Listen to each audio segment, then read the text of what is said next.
Right now, Transport Minister Sindisiwe Chikunga has encouraged women, especially those from rural areas, to register companies and enter into the male-dominated transport sector. Chikunga was speaking during the two-day South African Network for Women in Transport meeting in Mpumalanga, where, according to key trends throughout the quarterly labour force surveys, nearly half of South African women are out of the labour force market. To take this discussion further, we're going to be joined by teams by Dr. Laura Fisher, Head of International Advancement at Boston City Campus. A very good afternoon to you, Dr. Laura, and thank you for your time with us here on the SABC. Good afternoon to you too. Thank you, and good afternoon to the listeners. So we're obviously looking at women playing a role in, or taking up space rather, in a male-dominated industry. And as we assess the societal norms and the biases, the roles of women, which sometimes are paid and unpaid for as well, given the family responsibilities and some of the other pressures that lie on their shoulders, what's been reflected on there? How do we begin to challenge those societal norms and look at some of the systemic issues that enable women to still not be as inclusive in the labour force market at large?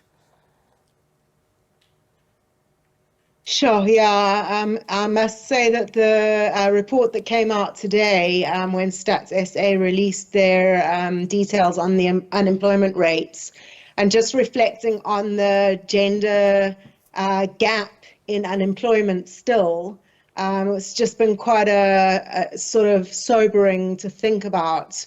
How do we actually start to really look at these systemic issues that, as you say, create societal norms and biases that contribute to the wage gap between men and women. Not only that, but also contribute to the participation of women in the labour force generally. And I think that particularly in South Africa, we still are quite entrenched to a very large degree in these gender role stereotypes and normative practices where there are expectations of women's roles. There is the belief that in South Africa, that women are responsible for the family and for caregiving responsibilities, for caring for the elderly and their parents, as well as being homemakers. And all of this does hinder their participation in paid jobs, and it does limit their career advancement opportunities.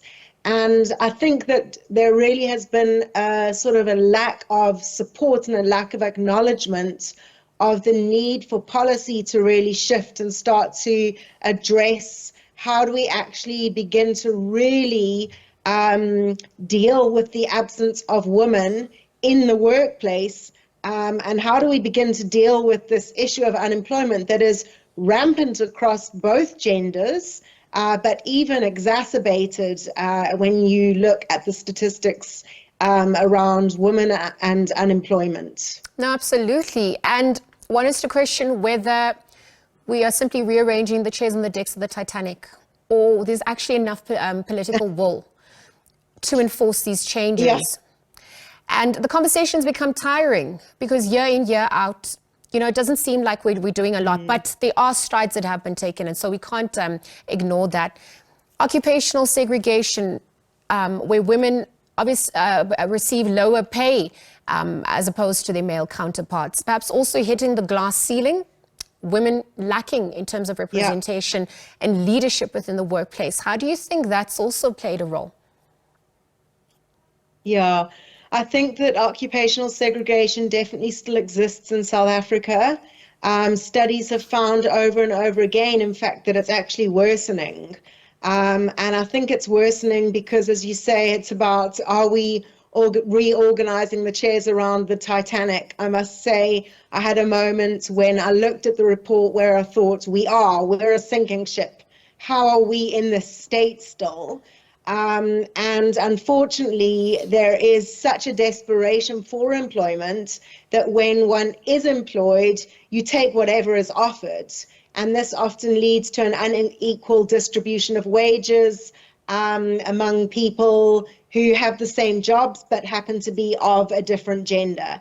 It negatively impacts on women, and not just women, but also on other disadvantaged groups, limiting their access to higher paying, better quality work life, And in South Africa, this kind of occupational segregation, again, going back to our norms, our cultural norms, our gender stereotypes, keep on existing and exacerbating the ongoing economic inequalities that we're dealing with amongst gender, race, and class lines.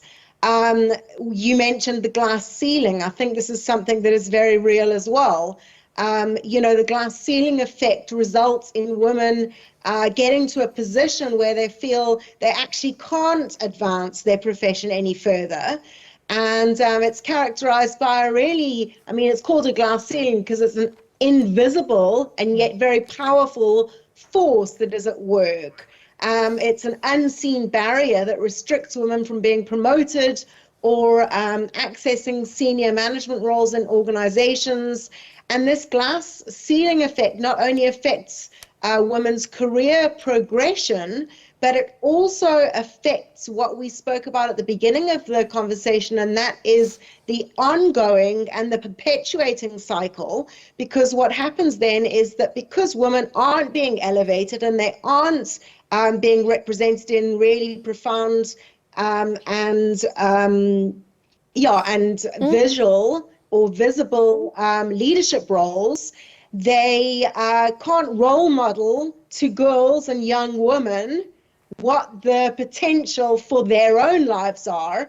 And so you sort of get this cycle going round and round. No, absolutely. And I think that those are things we really need to think very deeply about. And then we obviously have to also look at the issue of education and upskilling, because that's also important. And that's why it's so important to take gender concerns into account in program design and implementation going forward. I'm running out of time. I'll have to leave the conversation there, but thank you for those insights, Dr. Laura Fisher, Head of Institutional Advancement at Boston City Campus.